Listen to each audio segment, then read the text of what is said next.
금요일에 축구 이야기 축구장 가는 길 오늘은 여름 특집으로 겨울에 펼쳐질 카타르 월드컵 결승전 가상 대결로 준비했습니다. 자, 대결에 나설 두 분을 만나보겠습니다. 서류 콤비로 함께했던 서호정, 류청 기자가 오늘만큼은 대결을 위해서 만났습니다. 두 분부터 만나보죠. 어서 오십시오. 반갑습니다. 안녕하세요. 안녕하십니까. 반갑습니다. 서호정 기자, 그 결승전 대결 준비되셨나요? 네, 결승전에 올랐다라는 거는 목표는 단 하나죠. 그렇죠. 수단과 방법을 가리지 않고 이겨야 된다. 정상에 서서 트로피를 들어야 된다. 아, 지금 눈빛이 저를 향하는 게 아니라 지금 류청 기자 향하고 있거든요. 네. 네. 네. 류청 기자의 각오도 한번 들어보겠습니다. 아주 가뿐하고요. 아, 그래요? 결승 최근에 이제 2번 했는데 3대0, 4대2로 이긴 나라가 프랑스이기 때문에 결승은 프랑스의 것이다. 이렇게 말씀드릴 수 있습니다. 야, 벌써부터 기대가 됩니다. 자, 이 두 기자가 자신만만하게 출사표를 던진 이유는 그만큼 이 두 분이 생각하는 우승팀이 막강하기 때문일 텐데요. 자, 서류 대결의 결승전 매치업을 만나보겠습니다. 먼저 류청 기자, 방금 전에 말씀하셨지만 어떤 나라 픽하셨죠? 네, 디펜딩 챔피언 프랑스고요. 2018 러시아 월드컵에 우승을 했고, 그때 이제 4대2로 이겼습니다. 네. 근데 그 당시에 10대였던 은바페 선수가 이제 20대 초반이 됐거든요. 축구를 더 잘합니다. 네, 게다가 벤제마 그 당시에 없었던 그 선수까지 왔기 때문에 네. 안 뽑을 이유가 전혀 없습니다. 그렇군요. 자, 류청 기자는 프랑스를 결승전 상대로 뽑았고요. 그렇다면 프랑스에 대적할 팀은 어딘가요? 네, 저는 브라질을 데리고 왔습니다. 네, 네, 축구하면 어디입니까? 브라질이죠. 브라질이죠. 네, 네. 독일 아닌가요? 네. 축구는 독일. 네, 네. 지금 피파 랭킹 1위도 브라질 오랜 시간 점하고 있습니다. 네. 거기다가 완벽한 세대 교체를 통해 가지고 팀을 일신했기 때문에 네. 이번에야말로 최근 월드컵에서의 좀 안 좋았던 상황을 깰 수 있는 아주 좋은 기회라고 보죠. 그렇군요. 뭐 나올 팀이 나왔다. 뭐 이런 생각이 들기도 하는데 그래도 사실 우승 후보는 많습니다. 뭐 브라질도 잘하고 프랑스도 잘하는 거 이견은 없습니다만 그래도 뭐 다른 팀들도 많은데 굳이 이 두 팀을 꼽은 좀 자세한 이유를 한번 들어볼 수 있을까요? 네, 브라질은 뭐 모두가 아시다시피 유일하게 모든 월드컵에 개근을 한 그야말로 축구의 제국, 축구의 왕국이라고 할 수 있겠고요. 어떤 시점 브라질이 혹여나 월드컵 예선에서 고전을 하고 올라온다고 해도 누구든 우승 후보를 꼽을 때는 이 팀을 배제를 하지 않습니다. 그만큼 그렇죠. 네, 선수층이 탄탄하고 전통이 있고 이길 수 있는 멘탈리티를 갖고 있는 팀이라는 점에서 저는 브라질을 꼽아봤습니다. 자, 류청 기자의 프랑스는요? 4년 전에 우승할 때는 사실 프랑스가 우승 후보가 아니었습니다. 그런데 그 멤버 가지고도 우승을 했는데 최근에는 이 선수들이 거의 건재함에도 불구하고 더 잘하는 젊은 선수들이 나와서 더 강해졌다. 더 강해졌거든요. 그리고 지금 이적 시장이 열려 있어서 한참 뉴스가 나오고 있는데 거기서 비싸다고 언급되는 선수들이 죄다 프랑스 선수들입니다. 그렇죠. 네, 뭐 추아메니, 뭐 코나테, 쿤데, 살리바 이런 선수들이 다 20대 초중반인데 프랑스 대표팀에서 아직 주전을 못 하고 있거든요. 이런 것을 봤을 때 프랑스 대표팀이 얼마나 강한가. 그리고 12월이 되면 이 선수들이 더 경험을 쌓았기 때문에 더 강해질 것으로 보입니다. 그렇군요. 자, 일단은 뭐 브라질부터 간단하게 얘기를 해보면은 뭐 세계 랭킹 1위, 현재 피파 랭킹 1위 브라질의 위력은 뭐 지난 6월에 저희가 A매치를 통해서 체감했기 때문에 뭐 그 의견에 이견을 제기할 사람은 없을 것으로 보여요. 네, 2020년에도 한국하고 브라질은 A매치 상태를 맞붙었습니다만은 이번 6월에서 만났을 때는 속도, 압박, 그리고 힘, 뭐 기술은 브라질은 더 말할 필요가 없겠죠. 그러니까 모든 부분에서 한층 더 강해졌다. 굉장한 좀 벽이 느껴진다라고 할 수 있었던 그런 상대였었거든요. 피파 랭킹 1위를 점하고 있고 남미에서는 이렇게 압도적으로 통과한 팀의 위력이라는 게 이런 거구나라고 저희가 체감할 수 있었던 순간이 아니었나 싶습니다. 프랑스도 뭐 아까 누누이 말씀하셨지만 기존의 선수들도 건재하고 거기다가 새로운 피까지 수혈이 됐기 때문에 더욱더 강력하다 이렇게 말씀하시잖아요. 네, 맞습니다. 일단 저는 두 선수의 공격 포인트 2021-22 시즌 그것만 얘기하면 네. 이야기가 끝날 것 같은데 리그 기준입니다. 벤제마가 27골에 도움 12개를 올렸고 이게 리그 기준인데 이 선수가 1987년생인데 네. 와인처럼 숙성하고 있습니다. 물론 와인을 먹는지는 모르겠습니다만 그리고 챔피언스리그 우승을 이뤘거든요. 네. 그리고 이 선수의 파트너인 은바페 선수 네. 월드컵 결승전에 지난 월드컵 결승에 골을 넣었던 선수인데 28골에 도움이 17개입니다. 와, 이 두 사람만 합쳐도 거의 50골이 넘네요. 네, 50골이 넘고 도움도 29개인데 네. 이 두 선수와 함께하면 두 배는 쉬워진다는 것이 팀 동료들의 이야기거든요. 근데 그런 팀 동료들도 세계적인 선수들이기 때문에 저는 뭐 이 두 선수만 얘기해도 세계 최고의 공격진을 가졌으니 월드컵 우승은 문제 없다고 이야기하고 싶습니다. 아, 그런데 또 이제 일각에서 들리는 이야기 중에 하나가 월드컵 디펜딩 챔피언의 저주라는 게 있습니다. 전 대회에서 우승했던 팀들은 영 죽을 쓴다. 이거는 뭐 어떻게 생각하시나요? 사실 월드컵 2회 우승을 한 팀이 이탈리아와 브라질밖에 없거든요. 네. 이탈리아가 1934, 38 그리고 브라질이 1958년과 62년에 했는데 사실 이제 깨질 때가 됐고 깨져야 한다면 프랑스가 깰 수 있을 것 같습니다. 이 저주를 저희가 더 이상은 둘 수 없고 사실 프랑스가 지난 월드컵에서 실리 축구를 했지만 지금은 더 빨라지고 더 강력해졌기 때문에 우승으로 가는 길이 아주 멀지만은 않아 보입니다. 알겠습니다. 자, 그 프랑스가 지금 전 세계 최강의 공격진을 갖추고 있다라는 주장에 대해서는 서우정 기자 어떻게 생각하세요? 뭐 인정은 해야죠. 예, 프랑스가 지난 월드컵에서의 어떤 성과들 이미 브라질보다는 조금 더 일찍 세대 교체에 성공을 했고 끊임없이 또 유망주들이 솟아나온 어떻게 보면 브라질과 프랑스가 그 특급 유망주들을 보유한 지금 현재 마르지 않는 샘 같은 존재들인데 뭐 프랑스가 잘 되는 부분은 인정을 하고요. 하지만 브라질은 지금 장시간 완전히 이제 체질 개선을 했습니다. 최근에 월드컵에서 계속 어떻게 보면은 좀 죽을 썼거든요. 예, 그런 상황에서 어떤 남미 축구의 자존심을 걸고 뭔가를 해내야 된다라는 시점. 때마침 어떻게 보면은 세계의 재능, 과거에 뭐 호나우두, 네이마르, 호나우지니 이런 선수들에 밀리지 않는 그런 재능들이 또 쏟아져 나오는 시기이기 때문에 어떻게 보면은 세계 랭킹 1위라는 피파 세계 랭킹 1위라는 그 부분이 자만심보다는 조금 더 냉정함으로 작동하는 것 같아요. 이걸 우리가 어떻게 증명을 할 것인가. 지난 월드컵 때처럼 우리가 다른 많은 밖에서 하는 얘기들 그런 호평에 기기울이보다는 어떻게 보면은 지난 월드컵의 프랑스하고 비슷한 입장이지 않을까. 보여주겠다라는 강한 의지 그런 걸로 무장해 있는 게 브라질입니다. 이번에는 다시 한번 우승을 이룰 때가 됐다. 프랑스는 이번에야말로 그 징크스를 깰 때가 됐다. 아마 이렇게 정리를 할 수가 있을 것 같은데 일단은 청취자분들을 위해서 이 두 팀의 월드컵 역사에 대해서 한번 간단하게 짚어보면 좋을 것 같아요. 먼저 류청 기자부터 간단하게 짚어주시죠. 네, 월드컵은 앞서 말씀드렸듯이 2번 우승을 했습니다. 네. 그리고 프랑스는 사실 천당과 지옥을 자주 오고 가는 팀이라서 나오면 뭐 결승전에까지 가는 우승 횟수를 보여주지만 월드컵에 못 나온 횟수도 있는데 네. 그때마다 더 강해져서 올라왔고 최근에는 뭐 지단과 플라티니로 대표되지만 이제 음바페의 팀이 됐거든요. 네. 아무래도 음바페가 있는 2018년에 우승을 했고 22년에도 강력한 우승 후보라는 것을 한번 말씀드리고 싶습니다. 알겠습니다. 브라질 같은 경우에는 어떤가요? 네, 뭐 다들 잘 알다시피 모든 월드컵에 참가를 한 유일한 팀이고요. 가장 먼저 월드컵 3회 우승에 도달했던 팀입니다. 5번째 우승에도 역시 가장 먼저 도달을 했고 유일하게 지금 올라와 그렇죠. 있는 네. 월드컵 최다 우승 팀인데 다만 좀 아쉬운 부분은 2002 한일 월드컵이 마지막이라는 점. 이번 카타르 월드컵이 우승을 못한 지 지금 20년이 됐거든요. 그 사이에 월드컵은 모두 유럽 팀들이 가져갔습니다. 브라질 입장에서는 그래서 더 승부욕이 자극이 될 것 같아요. 이번에는 유럽의 어떤 흐름을 우리가 깨겠다. 네. 네, 그런 의지를 갖고 6번째 우승에 이제 도전을 하게 됩니다. 그렇군요. 자, 사실 근데 프랑스는 이제 전년도 우승팀이어서 징크스가 있을 법도 하고 또 브라질 같은 경우에는 사실 굵직굵직한 대회에서 최근에는 그렇게 좋은 성적을 내지는 못했다라는 네. 또 생각도 들거든요. 그 브라질 같은 경우에는 특히나 방금 말씀하셨지만 2002년 한일 월드컵 우승 이후에는 좀 침체의 길을 겪기도 했잖아요. 네, 최고 성적이 이제 자국에서 열릴 때 2014 브라질 월드컵에서 4강이었었죠. 예. 그 전에 독일 월드컵과 남아공 월드컵에서는 연이어 8강에 탈락했고 지난 러시아 월드컵 때도 브라질 상당히 좋게 평가를 받았지만은 사실은 좀 냉정하게 봤을 때는 그 예선을 통과하는 과정이 좀 들쭉날쭉했기 때문에 전력상으로 좀 아쉽다는 평가가 있었는데 역시 8강에서 벨기에에게 덜미를 잡히면서 뭐 최근 4차례 월드컵에서 4강에 오른 게 단 한 번뿐입니다. 브라질답지 않은 모습인 거는 맞죠. 그렇기 때문에 리빌딩을 해야 된다라는 강력한 지지가 있었고 그걸 이끈 게 지금 현재 브라질을 이끌고 있는 6년째 지금 팀을 이끌고 있는 치치 감독입니다.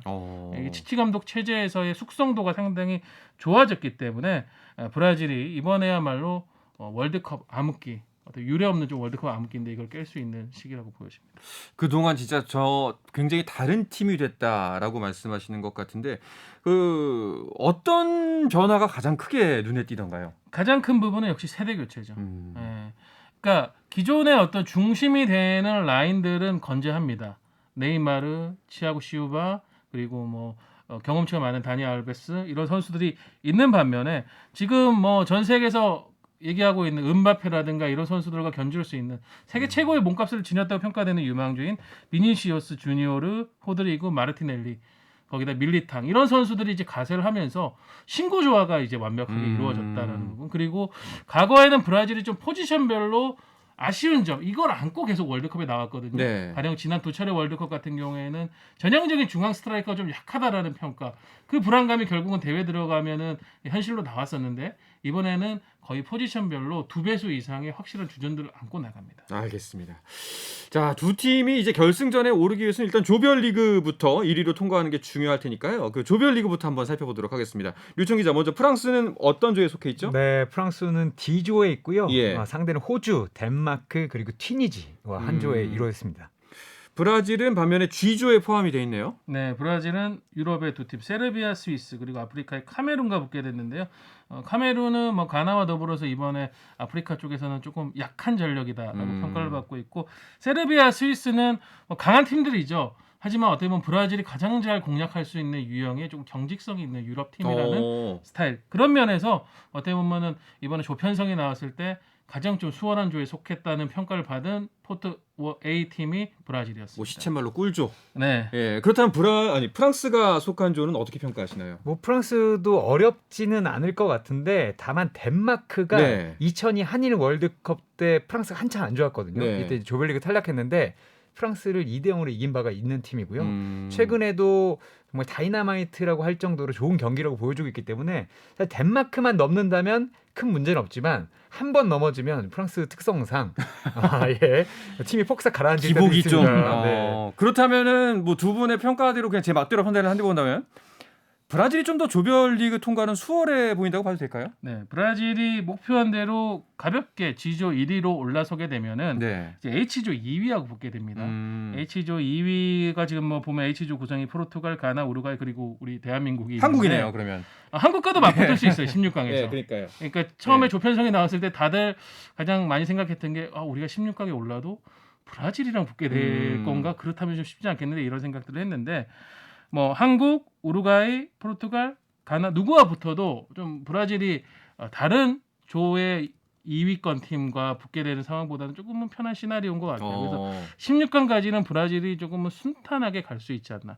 그럼 그 아껴둔 에너지를 이제 8강, 4강 결승으로 터트릴 수 있을 것 같습니다. 그러면 프랑스 같은 경우에는 만약에 뭐 조 1위로 통과를 한다. 네. 예, 뭐 희망회로를 돌려서 어느 팀과 맞붙게 될 가능성이 큰가요? 프랑스는 지금으로 봤을 때는 멕시코나 폴란드하고 붙을 수 있는데 네. 이게 또 아르헨티나가 조별리그에서 살짝 강하지 못하다면 거기도 잘 좀 이끌어주죠. 네, 예. 그래서 16강에서 2018년 월드컵과 똑같이 아르헨티나와 붙을 가능성이 있거든요. 근데 이 경기가 정말 재밌었어요. 4대3으로 프랑스가 이기긴 했는데 저는 16강이 오히려 프랑스 아르헨티나가 붙어서 프랑스가 그때처럼 이겨준다면 뒤로 갈수록 쉬워진다라고 생각이 됩니다.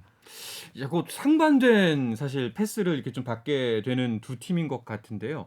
만약에 이제 토너먼트가 이제 뭐 16강전, 8강전, 4강전 결승까지 올라간다고 했을 때 양 팀을 바라봤을 때 어느 시점이 두 팀의 고비가 될까요?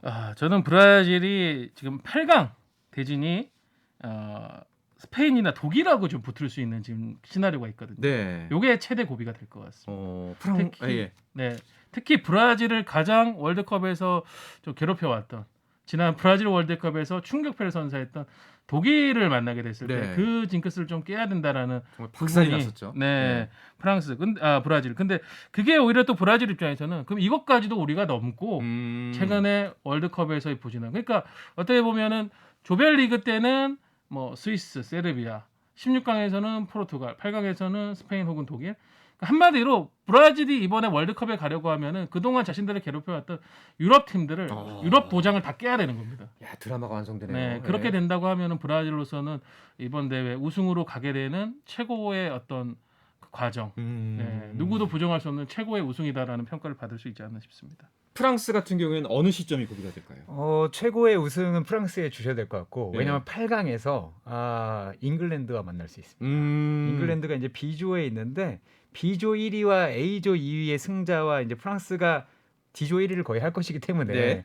만난다고 봤을 때 지금 잉글랜드가 제가 오기 전에 찾아봤는데 몸값으로는 프랑스와 브라질을 넘어섰습니다. 물론 이것은 잉글랜드 선수들의 몸값이 그렇죠. 조금 과대평가되는 잉글랜드는 항상 몸값은 뭐 그렇습니다. 우승권입니다. 네, 근데 이제 프랑스가 2018년에 1등이었던 걸 고려하면 잉글랜드 선수들도 좀 대단하고 네. 잉글랜드 축구가 얼마 전에 이거 여자 유로에서 잉글랜드가 처음으로 우승을 했잖아요. 그런 걸 봤을 때 남자 팀도 이제 우승할 때가 된 걸 보면 아마 만만치 않은 8강전이 될 것 같고 프랑스가 16강에서 아르헨티나를 꺾고 네. 만약에 이제 8강에서 또 잉글랜드까지 꺾는다면 가장 완벽한 길을 걷지 않나라는 생각도 하게 됩니다. 이거 사실 월드컵 하면은 뭐 저 같은 사람들은 일단 우리나라 대표팀에 집중을 하기 때문에 그 상상을 잘 못했는데 두 분 말씀드리니까 빨리 월드컵 했으면 좋겠다라는 생각이 들 정도입니다. 자, 이렇게 해서 토너먼트까지 마치고 결승전에서 만난 두 팀, 세계 1위 브라질 대 디펜딩 챔피언 프랑스, 네이마르 대 음바페로 대표되는 이 두 팀의 대결 본격적으로 시작하기 전에 잠깐만 쉬었다 오겠습니다.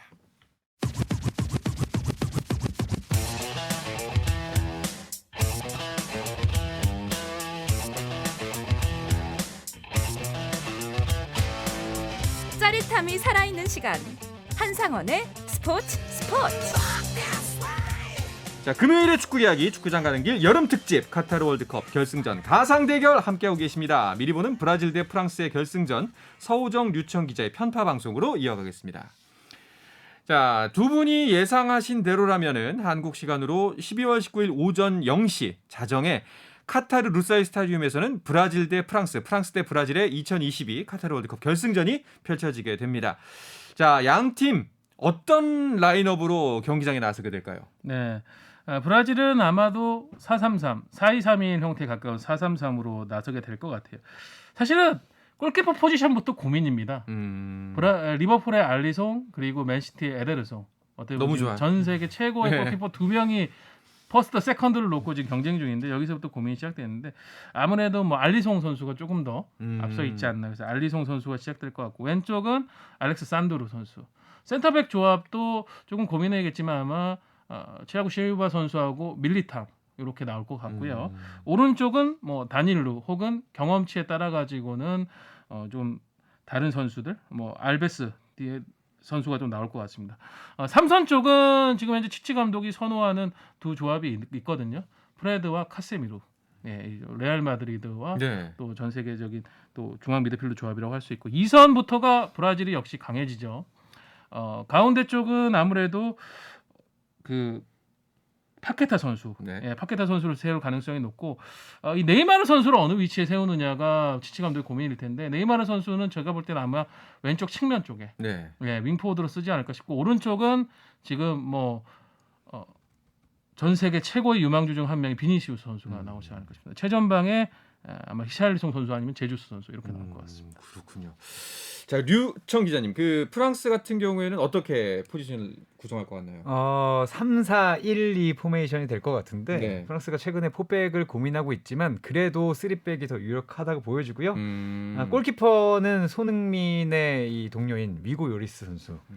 이 선수가 거의 네. 명확하고 3백으로는 리카 에르난데스, 라파엘 바란 그리고 윌리엄 살리바 선수가 쓸 것 같은데 리카 에르난데스는 킴펜베 선수 파리 생제르맹의 센터백도 나올 수는 있습니다. 네. 그리고 이제 4명의 미드필더가 있는데 리카 에르난데스 앞에 테오 에르난데스 동생이거든요. 이 동생 이 선수가 설 것 같고 중앙에 항테와 포그바 지난 네. 월드컵 우승 멤버인데 캉테 자리에는 추아멘이라고 레알 마드리드로 올 시즌에 엄청난 돈을 받고 이적한 이 선수 나올 거 있고요. 오른쪽 측면에는 킹슬레 코만이라고 네. 이 선수가 코만 선수가 사실은 공격수인데 최근에는 윙백으로 나와서 상당히 공격적인 역할을 하고 있습니다. 그리고 1회 자리에는 누가 뭐래도 프랑스에서는 잘하는 앙투안 그리즈만 선수가 나올 것으로 보이고 앞에는 명확합니다. 벤제마와 음바페가 나옵니다. 네. 자, 뭐 과연 이 사실 그 라인업 이야기만 들어도 좀 와, 이 두 팀이 맞붙게 된다면 뭐가 펼쳐질까 싶을 정도로 굉장한 라인업이거든요. 아무래도 경기 초반에는 이제 공격 대 공격, 창대창 대결로 펼쳐질 것 같다라는 가능성이 좀 보이는 것 같은데 어떨 것 같아요? 역시 저는 중앙에서의 싸움, 중원에서의 경쟁이 상당히 중요할 것 같고 그 부분에서는 제가 볼 때는 지금 현재는 이 카세미로와 프레드 두 선수의 조합을 프랑스의 기술이 좋은 선수들이 과연 쉽게 뚫어낼 수 있을 것인가 이런 생각이 들더라고요. 네. 지금 뭐 브라질이 중원이 너무 무서운 게 뭐냐면은 파비뉴라고 리버풀에서도 지금 리버풀의 전성기를 이끌고 있는 엄청난 수비형 미드필더가 있거든요. 네. 이 선수가 지금 주전으로 나오는 게 불확실할 정도로 이 프레드와 카세미로의 중원 조합이 좋습니다. 여기서부터 저는 브라질이 프랑스의 중원을 압박을 하기 시작한다고 하면은 앞쪽에 있는 이선과 최전방의 공격진들이 능히 프랑스의 지금 현재 변형 3백을 공략할 수 있지 않나 싶습니다. 류청 기자는 어떻게 생각하세요? 그렇게 생각하지 않고요. 근데 물론 네. 그 중원 조합이 상당히 견고한 건 맞습니다. 브라질이 특히 프레드 선수는 맨체스터 유나이티드보다 오히려 브라질 대표팀에 가면 견고한 모습을 보여주는 것도 사실이고 프랑스는 이 두 선수가 같이 나오면 거의 지지 않는 상태의 포그바가 있고 조금 더 뭐 체격적으로나 뭐 기동력 쪽에서 하면 추아메니까지 있기 때문에 중원 싸움도 거의 밀리지 않을 것 같고 또 프랑스는 점유하기보다는 점유를 당하다가 앞으로 빨리 나가는 움직임에 요즘 집중을 하고 있거든요. 네. 그런 걸 봤을 때 벤제마, 음바페가 앞에 있고 그 앵커로 그리즈만이 있는 이 공격진이 사실 프랑스가 신났던 게 그거거든요. 브라질 선수들이 올라오면 프랑스는 그 뒷공간에서 아주 즐겁게 놀았던 아주 좋은 기억들이 많습니다. 예. 1998년 월드컵 결승도 그렇고 그리고 2006년에 브라질과 이 토너먼트에서 만났을 때도 그 앙리 선수가 골을 넣은 다음에 수비가 나를 마크하지 않아서 깜짝 놀랐다라는 네. 얘기도 했을 정도로 브라질이 왜 올라오면 즐거워지는 프랑스이기 때문에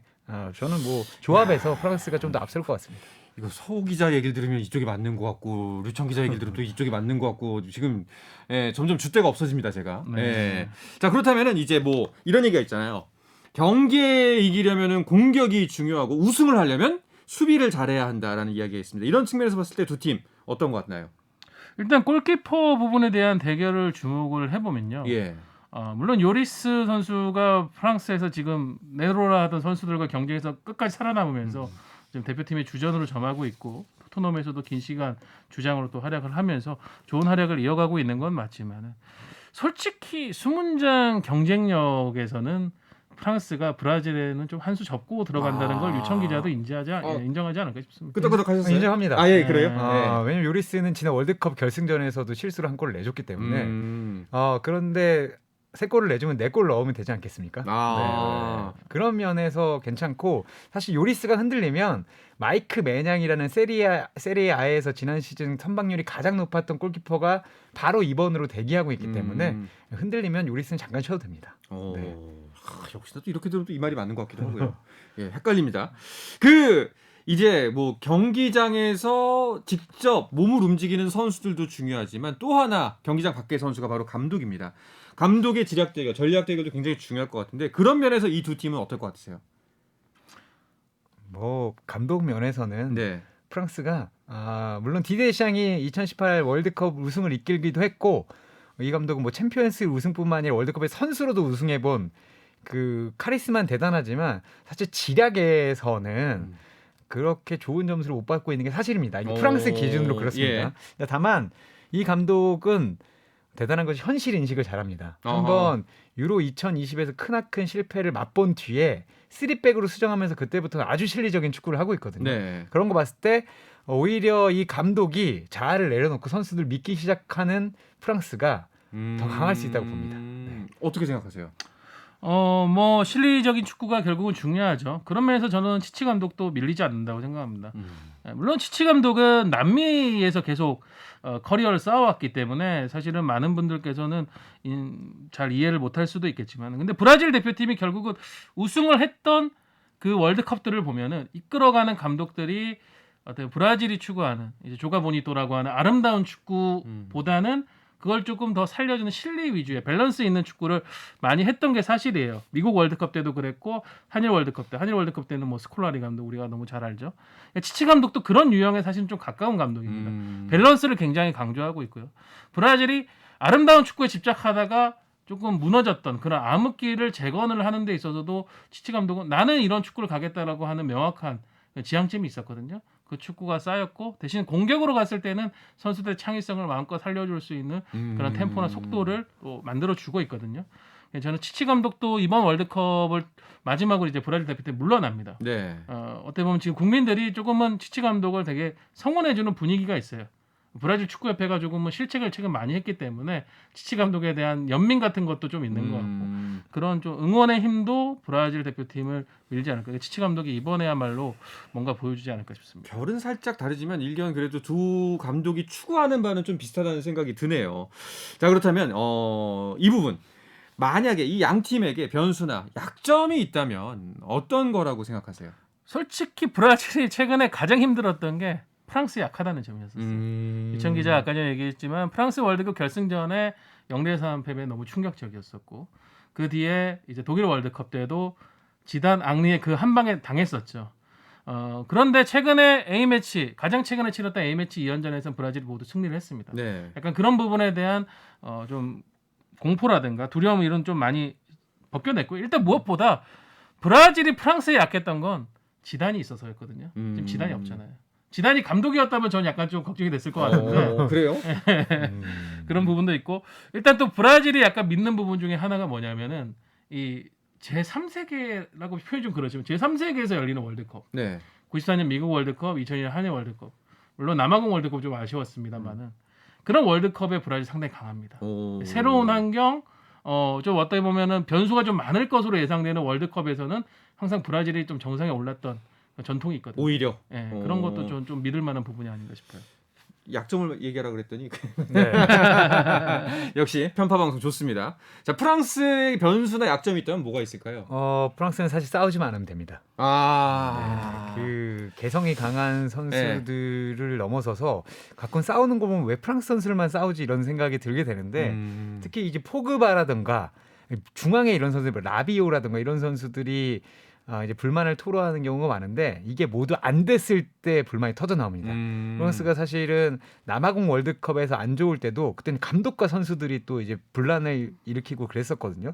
근데 이때가 모두 성적이 안 좋을 때입니다. 그러니까 안 싸우게 하려면 잘하면 됩니다.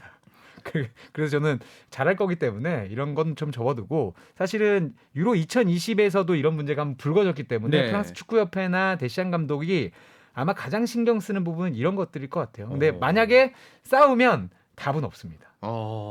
벤제마는 괜찮겠습니까? 저는 오히려 벤제마는 괜찮다고 봅니다. 그래요? 벤제마 선수가 사실 87년생이고 누구도 사실 그 강한 프랑스에서도 가장 화려한 경력을 가지고 있는데 이 선수는 사실 그 경기장 밖에서 문제지 안에서는 문제를 일으키지 않는 선수입니다. 오히려. 네, 그래서 오히려 저는 벤제마가 있는 것이 팀을 하나로 묶는 데는 도움이 될 거라고 생각하고 있습니다. 알겠습니다.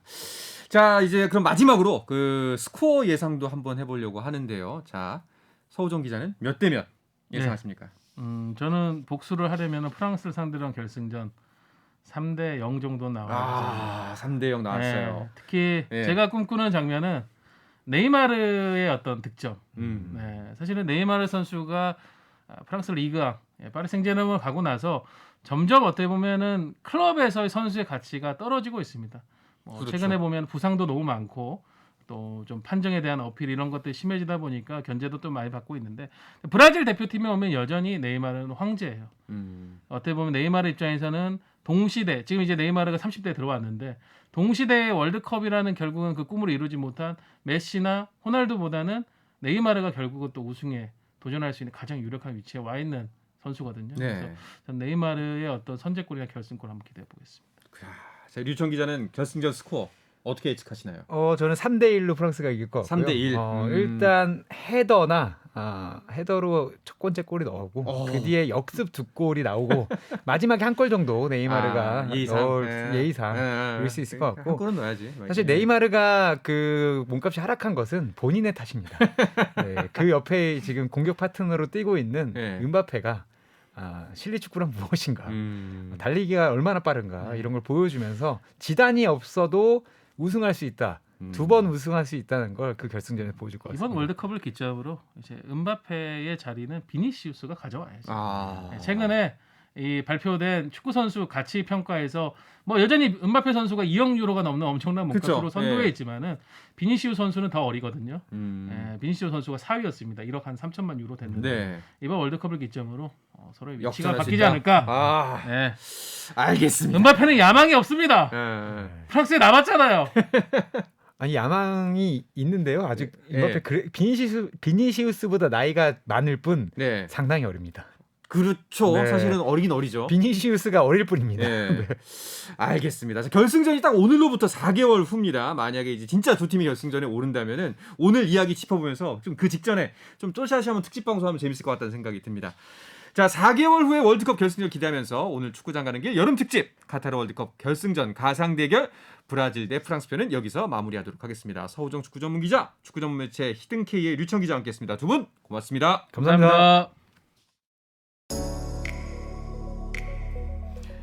자, 주말 스포츠는 9시 20분부터 함께 하실 수 있습니다. 저는 월요일 저녁 8시 30분에 돌아오겠습니다. 한상원의 스포츠!